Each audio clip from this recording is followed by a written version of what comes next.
میں سب سے مجبور آدمی وہ ہے جو اپنی خواہش کا غلام ہے، جو اپنے نفس کا مرید ہے۔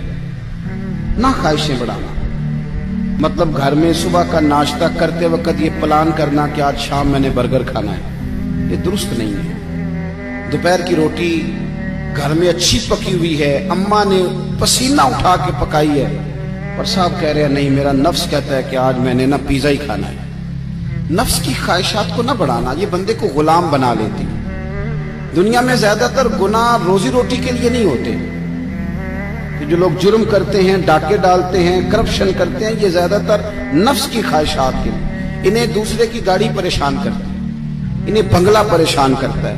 آپ کو پتہ ہے نبی کریم علیہ السلام نے ایک دعا مانگی ہے، حضور فرمانے لگے اللہ میرے گھر والوں کو نا ضرورت کے مطابق روزی دینا، خواہشات نہیں۔ ابھی کسی کو مزیدار روٹی کھاتے دیکھو تو کسی 5 اسٹار ہوٹل میں نہ دیکھنا، بلکہ جو مزدوری کرتا ہے نا اسے کبھی ملاحظہ کرنا، وہ جو صبح روٹی باندھ کے ساتھ لاتا ہے، 2 روٹیاں جب وہ لاتا ہے تو روٹیوں کے بیچ اچار ہوتا ہے، اور دوپہر کا جب وقت ڈھلتا ہے تو صاحب وہ اچار زیادہ تر پونے کو لگ جاتا ہے کپڑے کو،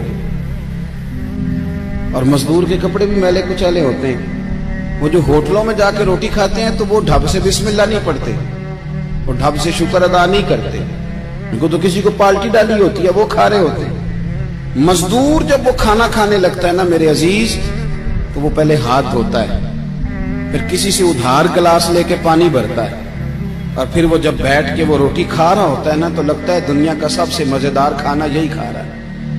اور پھر جب اس کو لفظ بھی صحیح نہیں آتے کہ شکریہ کیسے ادا کرنا ہے، کھانے کے بعد کی دعا بھی پوری نہیں آتی، پر جب وہ 2 روٹیاں کھا کے آسمان کی طرف دیکھتا ہے تو اس کی آنکھوں کی روشنی بتاتی ہے کہ اس نے رزق حلال کھایا ہے، اور جو کھایا ہے اس پر اپنے رب کا شکر بھی ادا کیا ہے۔ خواہشات کو وسیع نہ کرو خواہشات کو کبھی بھی زندگی میں۔ ڈاکٹر اقبال کے بیٹے نے خط لکھا تھا اقبال کو کہ ابا جی آپ تو لندن میں ہیں، تو مجھے کچھ فیس دینی ہے، تو اگر اجازت دیں تو میں کسی سے ادھار لے لوں۔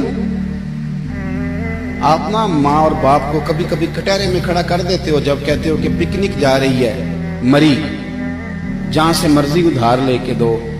آپ کو پتہ ہے پھر آپ کا باپ بیچارہ کیا کرتا ہے؟ کسی کے سامنے ہاتھ پھیلانا پڑتا ہے تو بڑی کمزوری ہوتی ہے۔ وہ جب ایڈوانس مانگتا ہے نا جا کے فیکٹری کے مالک سے کہ میرے بیٹے کو سیر کو جانا ہے، یعنی تیرے نفس کی خواہش ہے، اور والد کی گردن جھک گئی، یہ کتنی تکلیف کی بات۔ کوئی ایسی خواہش زندگی میں پیدا نہ کرو جو ماں باپ کو، اساتذہ کو اور دیگر کو تکلیف میں مبتلا کرے کبھی بھی۔ اقبال کے بیٹے نے کہا ابا کچھ ادھار لے لوں، میری ضرورت ہے، تو علامہ اقبال نے جاوید کے نام پوری نظم لکھ بھیجی، دیار عشق میں اپنا مقام پیدا کر، نیا زمانہ نئے صبح و شام پیدا کر، خدا اگر دل فطرت شناس کرے عطا تجھ کو، سکوت لالا و گل سے کلام پیدا کر۔ اور کہنے لگے میرا طریق امیری نہیں فقیری ہے، بیٹے خود ہی نہ بیچ غریبی میں نام پیدا کر۔